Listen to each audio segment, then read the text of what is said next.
வணக்கம் YoYo TV சேனல்ல இன்னைக்கு என்ன பார்க்க போறோம் அப்படினா கிச்சனுக்கு யூஸ்ஃபுல்லான சில டிப்ஸ்கள் தான் பார்க்க போறோம். அதுல முதல் டிப்ஸ் என்னன்னு பாருங்க. இப்போ நம்ம பிஸ்கட் வந்து 2-3 பாக்கெட் வாங்கிட்டு வந்தோம் அப்படினா உடனே நமுத்து போற மாதிரி இருக்கும் இல்லையா? அதனால நம்ம என்ன பண்ணலாம் அப்படினா அதாவது கொஞ்சம் எடுத்ததுக்கு அப்புறம் ஒரு சில பாக்கெட்ல வருது, அதாவது பிளாஸ்டிக் கேரி பேக்ல வருது அப்படினா நம்ம கிளிப் போட்டு ஸ்டோர் பண்ணிக்கலாம். இப்போ இது போல பேக்ல பிஸ்கட் எல்லாம் நம்ம அது போல கிளிப் போட்டு வைக்க முடியாது இல்லையா? அது போல அப்போ ஒரு சில்வர் பாக்ஸ் எடுத்து அதுல வந்து பிஸ்கட்டை ஸ்டோர் பண்ணிட்டு இது போல சுகர் வந்து மேலே தூவி விட்டுருங்க. அப்போ 1 month இருந்தாலும் அந்த பிஸ்கட் வந்து நமுத்து போகாம அப்படியே இருக்கும். திருப்பி மேலையும் கொஞ்சம் தூவி விட்டுட்டீங்க, பாக்ஸை க்ளோஸ் பண்ணிட்டோம் அப்படின்னா நமுத்து போகாம பிஸ்கட் வந்து அப்படியே இருக்கும். இந்த டிப்பை ட்ரை பண்ணி பார்த்துட்டு எப்படி இருக்குன்னு சொல்லுங்க ஃப்ரெண்ட்ஸ். செகண்ட் டிப் என்னன்னு பார்க்கலாம் பாருங்க. இது போல ஒரு சீசன் டைம் கிடைச்சது, இல்லை ஒருத்தவங்க வந்து நம்மளுக்கு வந்து நிறைய லெமன் இருக்கு அப்படின்னு சொல்லி நம்மளுக்கு கொடுத்தாங்க அப்படின்னா லெமன் பழத்தை வந்து நீங்க வேஸ்ட் பண்ணாம இது போல நல்லா இப்படி ஒரு நல்லா தேய்ச்சிருங்க. இது மாதிரி நல்லா அமுத்தி தேய்ச்சோம் அப்படின்னா சாறு வந்து உங்களுக்கு நிறைய கிடைக்கும். இல்லை சுடு தண்ணியில ஒரு 10 minutes போட்டு கூட இது பண்ணலாம். இப்போ இந்த பழங்களை எல்லாம் 2ஆ கட் பண்ணி ஜூஸ் புழிஞ்சு எடுத்துப்போம். இப்போ எல்லா பழங்களையும் 2ஆ கட் பண்ணி எடுத்தாச்சு. இதை வேஸ்ட் பண்ணாமல் எப்படி செய்யலான்னு பார்ப்போம். இதை ஜூஸ் புழிஞ்சு எடுத்துக்கலாம். இப்போ இது போல் வடிகட்டி யூஸ் பண்ணி கொட்டையை தனியாக வடித்து எடுத்துக்கலாம். இப்போ வந்து இது போல் ஒரு ட்ரே இருந்ததுன்னா நம்ம ஜூஸை இதில் ஊற்றிடலாம்.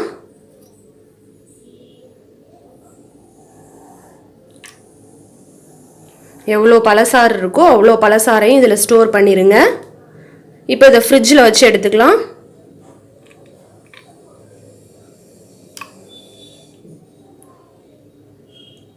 இது போல் லெமன் சாரை வேஸ்ட் பண்ணாமல் நம்ம யூஸ் பண்ணிக்கலாம். இப்போ இதை ஃப்ரிட்ஜில் வச்சு எடுத்துக்கலாம், ஃப்ரீசரில் வச்சுக்கலாம்.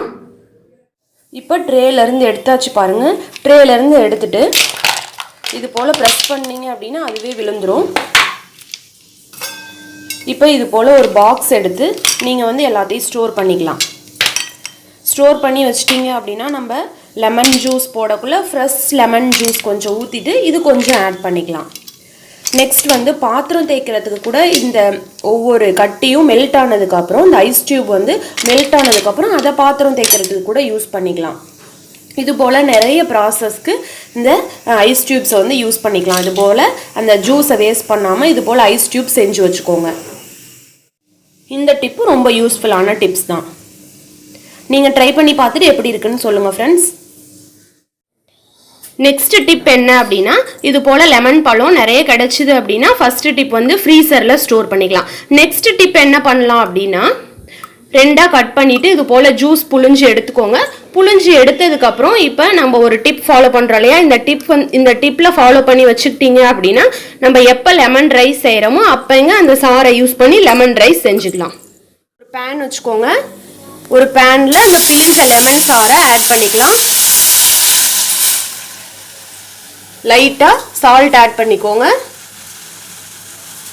கொஞ்சம் மஞ்சத்தூள் ஆட் பண்ணிக்கலாம்.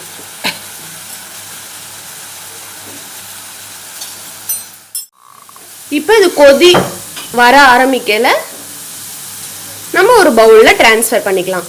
இது மாதிரி நீங்கள் கொதி வர வச்சு நீங்கள் ஃப்ரிட்ஜில் ஸ்டோர் பண்ணிட்டீங்க அப்படின்னா நம்ம எப்போ லெமன் ரைஸ் செய்கிறோமோ அப்போ இந்த சாரை வந்து ஆட் பண்ணிக்கலாம்.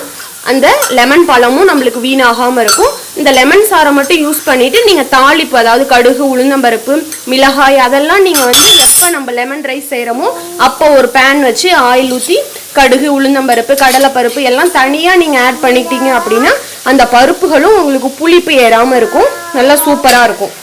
இதுலேயே நீங்கள் பருப்பையும் போட்டு நீங்கள் வந்து ரெடி பண்ணிட்டீங்கன்னா பருப்புலாம் வந்து உங்களுக்கு ரொம்ப புளிப்பாயிரும். இப்போ கொதி வருது இல்லைங்களா? இந்த டைமில் ஸ்டவ் ஆஃப் பண்ணிடலாம். ஆஃப் பண்ணியாச்சு. வேற ஒரு பவுலுக்கு நம்ம ட்ரான்ஸ்ஃபர் பண்ணிடலாம்.